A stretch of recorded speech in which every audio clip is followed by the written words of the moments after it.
Picture this. You've got yourself a new lover. They're smart, they're hot, most importantly, they're human. And above the age of consent. You've been invited to meet the parents for the first time, and your minimum wage job... Sweeping human feces off a cinema floor. It ain't impressing no one. You need to find a new way to impress. Their dad is a massive Beatles fan, but you know fuck all about them. It. Him? You need a quick, no bullshit guide to impress in less. This week's Fakin' It... The Beatles. Some people say that the Beatles are like the Everest of music. Nothing has reached the same heights. They're both considered the greatest in their field, both elevated portions of the Earth's crust. It's daunting, we know, but let's start with the basics. Famously a four-piece consisting of George Harrison, John Lennon, Paul McCartney and... Pope John Paul II. No, Ringo Starr. But whenever you talk about them in conversation, make sure the order is John, Paul, George and Ringo. Ringo is always last. Formed in 1963, they exploded onto the music scene and immediately exploded the bladders of many teenage girls all over the world. Together, they created several studio albums, a number of hit singles, and acted in 3 films before going separate ways in 1970. When it comes to giving your opinion on each of the band members, here's a few spark notes. John Lennon!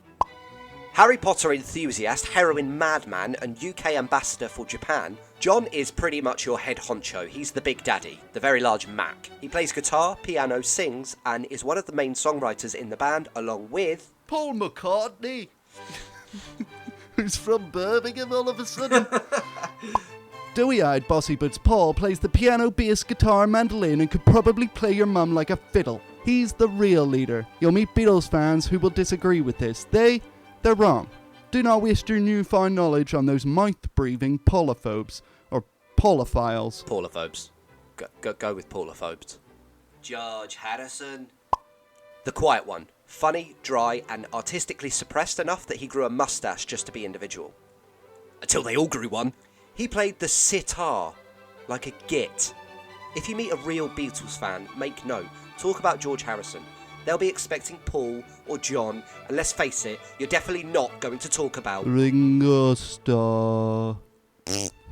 Ringo, or Richard Starkeys for realsies, has an absolutely massive hooter. That's nose for you Americans. And looks like he was the other three's high school caretaker. That's janitor for you Americans. He slaps the skins. That's drums for you Americans. And is constantly mocked for being a big pile of turd. And that's America for you Americans. But to Beatles fans, he's the greatest drummer of all time.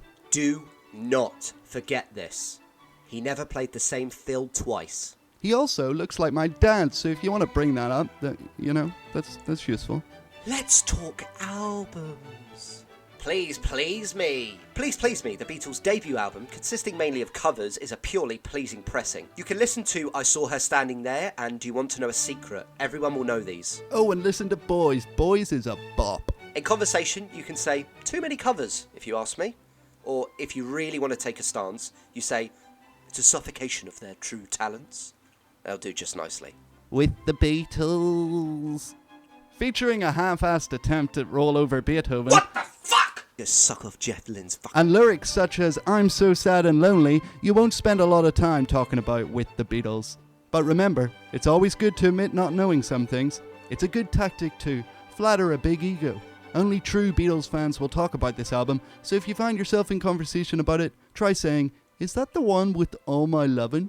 And then just listen and smile as they babble on about melodies and harmonies and wallabies. A Hard Day's Night. Fucking bops. This album slaps fat arse, and that's fat with a PH. A completely original album, written for the Beatles' first film, A Hard Day's Night. You've seen the film. It's funny. It still stands up as one of the better music films made, and in conversation, you'll say that this is where the Beatles really take flight. But genuinely though, you've probably only heard of Can't Buy Me Love.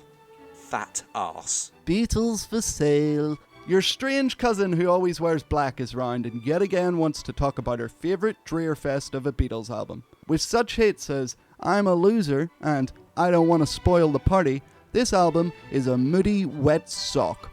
You can tell people you really like 8 days a week, but you think you read somewhere that they were so burnt out by this time because of touring, and you think that's why the album turned out the way it did.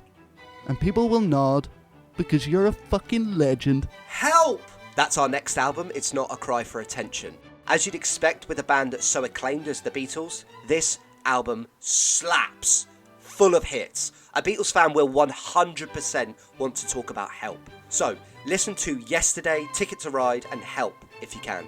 Failing that, you can always just tell them that I Need You is your favourite song. It's soft, sweet, it's got a jangly guitar, but more importantly, it's written by George. This will separate you from the John and the Paul obsessors. Accompanied by a passable but less watchable film, a good thing to say about this album is, I only just found out that Act Naturally is a cover.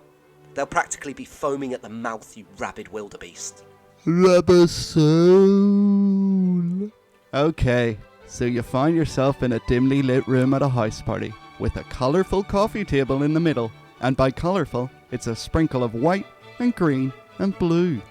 Like Viagra? Yes. Rubber Soul is the topic of conversation. An album written entirely with the help of the devil's developed lettuce. Or weed for normal people. The people in this room will say that this is the best Beatles album ever, but you know that's not true. While this album is great, it isn't littered with classic hits. You'll need to mention an obscure hit to try and navigate your way through this hazy conversation. So try I'm Looking Through You. Ooh, but Rubber Soul fans want to get deep. They want to really talk about this album, dissect it with you, and you just don't have the knowledge. So whenever you're backed into a corner, you just say, isn't it crazy that they brought out 2 great albums in 1 year in an attempt to move to safer waters? Look at you go. You're an utter fucking brainbox. Revolver! Lock the doors and crank up the volume, it's Revolver. This album whams, and it bams, and it swings big dicks. Perfect for a party, this album has a lot of recognisable songs on it. You got Eleanor Rigby, you got Taxman, you got Yellow Submarine. Got to Get You Into My Life is your favourite. It's obscure enough to impress. You'll tell people the album is very underrated and not many people appreciate how good it is. Then sing Yellow Submarine until their ears explode. Sgt. Pepper's Lonely Hearts Club Band. Sgt. Pepper, or Swaggy P, just kidding, nobody calls it that, is their magnum opus, or masterpiece. You can tell people that you really like the song. No. Just listen to it, okay? You cannot condense this album into sound bites. This is music history, no tagline, just go and listen to it. Skip Within You without you, though. You won't enjoy it. The Magical Mystery Tour! Now, this one's a weird one because sometimes it's considered an album and sometimes it isn't. This basically depends on where you're from and where it was released, but we're going to count it. It's like Sgt. P's dumber, younger brother. He's less athletic, he's uglier, and his cock is smaller. Still good, but not nearly considered as grand as the others. Fans like it though. I Am the Walrus, Penny Lane, Strawberry Fields, All You Need Is Love. It's actually hard to see why this is not deemed as good as Sgt. Pep's, but alas. Watch people agree with you when you say, it always felt like a collection of singles rather than an album. What album? Okay, a 2-sided album with a slight tinge of heroin.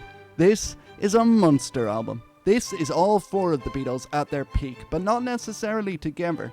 They write separately on this album, and you can really tell who has written each song because they all sound so different. It's too big to get into, and honestly, it isn't a topic that you're going to be able to slide into with no prior knowledge. But, if necessary, express your love for the song Julia, and state how cool it would be to see the Dirty Mac live. Trust me, it's related. To be honest, this is too big to condense. Look at the album. Look at it. Look at that. Yeah? You get into a conversation about that? Good luck. Yellow Submarine. You love the hit song in its inane simplicity, but nothing could have prepared you for this. Yellow Submarine, the animated film. Honestly, don't worry about it. Half of this album is just orchestral score. Just say, Blue Meanies and Hey Bulldog. You'll be fine. Abbey Road. Like every teenage girl with this poster pinned proudly on your wall, you'll be familiar with the artwork for Abbey Road. But don't get caught with your cock out. This is a big fan favourite album, and it is not as popular as you might think. Have you ever listened to the song Polythene Pam? No. I didn't think so. Here Comes the Sun, Come Together, Something. These are the well-known classics. Sure, but there are deep tracks on this. If nothing else, listen to the melody that starts from Golden Slumbers and goes straight to the end. The end is the name of the song. It's also the end of the album. Tell people, Here Comes the Sun is the most played song on Spotify. It's true. I don't know why, but it's knowledge, so just fucking use it. Let it be. Let it be. Let it be. Oh, let it be. Recorded penultimately, but released last, I know. This is a strange album because you'll be all too familiar with the song Let It Be and possibly the song The Long and Winding Road. But everyone has a different opinion on this album, so stay away from the minefield unless you want each leg blown to bits quicker than Princess Diana in a French tunnel. Fucking hell. Too much? I'm not going to draw it. Anyway, your favourite song is Two of Us. It's a nice, sweet song using both John and Paul. It's obscure enough to show that you've taken some interest. You can always say, God, I would have loved to have been there when they were playing on that rooftop. Thus, sending those members of Batalic Conversation into a lucid daydream, giving you the chance to run away scared, or kick them in the ballsack. It's your choice.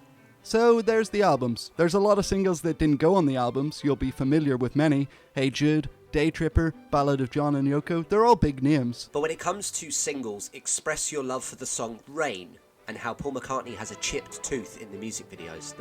That'll get them hard. So, there you have it. The Beatles. A guide to faking it. Obviously, it's worth noting that there is a reason why this band is so acclaimed and popular, and perhaps through this, you'll have more understanding and maybe even the urge to delve into the archives of this massive band. Or not. I mean, you probably won't, will you? You lazy fuck. If you made it this far, thanks for watching. If you enjoyed the video, then please don't forget to give it a like and subscribe if you want to learn how to keep faking it. If you want to discuss a topic, then let us know by putting it in the comments, but we'll see you next time. George, give us a sound.